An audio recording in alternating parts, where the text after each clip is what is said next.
Hydration is really important, so I'm just going to mist some thermal spray over our bride's face. It's a little bit cold. The other thing that's really important is that we have a flawless canvas to work with. So if we have any congestion or any dead skin, it's actually going to show because the foundation's going to sit under it and it's going to lift. So it's really important. If your bride hasn't actually exfoliated, I carry a dry exfoliator with me, and it's very gentle and can be used on all skin types.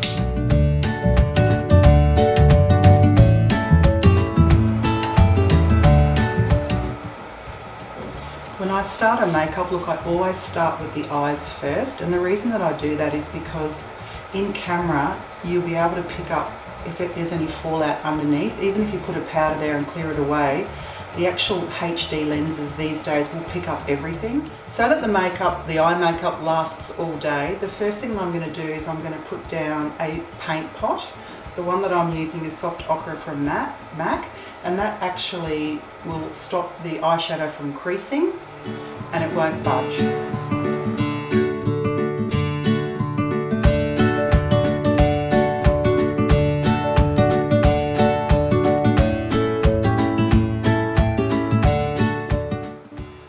So I know there's a huge difference between different types of makeup artists, and the price doesn't seem to be a determining factor. What is some of the things that we should look out for when choosing our makeup artist?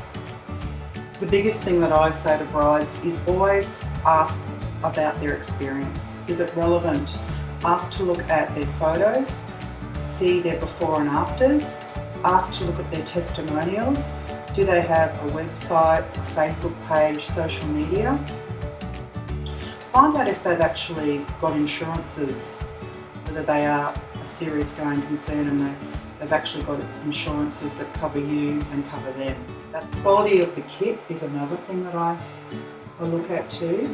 The products that we have in our kit are not all just one brand, because I find that one brand just doesn't fit all. I like to be able to custom blend and tailor products that suit the client. I like to have more high-end or professional products in my kit, not something that they could go down to Woolworths or Kmart and buy themselves. The question is, we put together a run sheet for the bride before the day. So we're asking the questions: what time's your photographer arriving? And when they arrive, do they want you ready to go? Do they want you in your dress? We ask questions: what sort of a dress do you have? Is it a corset? Because they take about 20 minutes to get into. Is it a zip up? Do you just step into it? Does your photographer want photos of us putting the veil in? Does your photographer want photos of us putting the lipstick on? All those album fillers and those pictures that look really, really good. So we'll work back and allow an hour per person. So if anyone says that they're going to do your makeup in 30 minutes, I would be a little bit dubious about that. Sure, we can all do makeup in 30 minutes, but we want to make sure that it's a luxury service and that we're pampering our clients and that it lasts. It has got to last all day, right to the end of the reception, especially with everybody coming up and giving you hugs and kisses all day. That's right. So a lot of the stuff that we use is waterproof for that reason. And we will have products that we can actually set. There's sprays that can actually waterproof a water-based product. We'll also do it in a way where we're layering product and setting so that it will last a lot longer. Anything that I'm using on the eyes, like these gel pots or mascaras or eyeliners, are always waterproof. Because it's an emotional day, your bride's always going to get a little bit teary, and you don't want that to compromise the makeup. Do you suggest a bride should get a trial? Absolutely. It's really important that we are all on the same page. So a lot of brides will come to me and say that they want natural makeup, and they'll give me a Kim Kardashian photo. So their idea of natural is not my idea of natural. Yes. Also, just so that they get to see, it's like a dress rehearsal for them. So they can then maybe go afterwards to a dress fitting and get the whole idea of the look.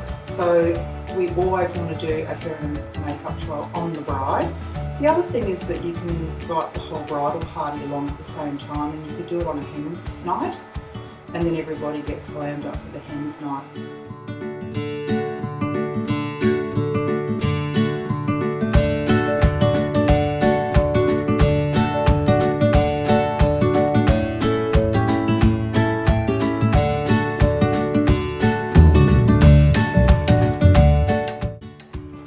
I think lashes are really important, and it finishes the look. The lashes that I like to use are 100% human hair, and they have an invisible band, so they really sit nicely into the lash line and they're not going to peel on the outer or the inner. The lashes that I use are the Model Rock W376, and these are my absolute favourites and go-to. They're the only ones I carry now because I can use these on every single eye shape. I can cut them into individual clusters if I need to. I can shape them into half strips, 3/4 strips, or use them as a full strip. They also come in a smaller size, so I can use them on mature people and Asian eyes as well. The other really important thing is adhesive. It needs to be waterproof, and the one that I use is also latex free. A lot of people are allergic to latex and their eyes will actually get irritated and start to swell. I'm allergic to latex, so I know how uncomfortable it is.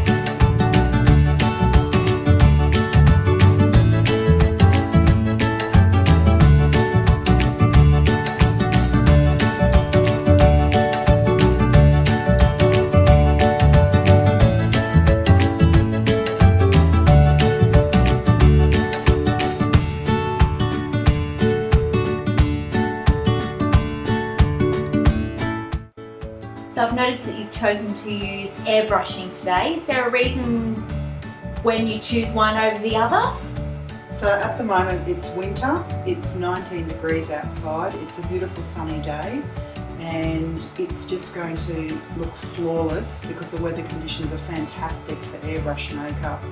If it was, say, summer and it was 33 degrees, high humidity, and there was a thunderstorm predicted, then I would use Parasitilia, which is a waterproof foundation, and I know that I could put that on my bride, and if she did get caught in the rain or if she was sweating, it's completely waterproof, so it's foolproof. Airbrush makeup isn't 100% waterproof, and that's another reason why I wouldn't use it in that situation.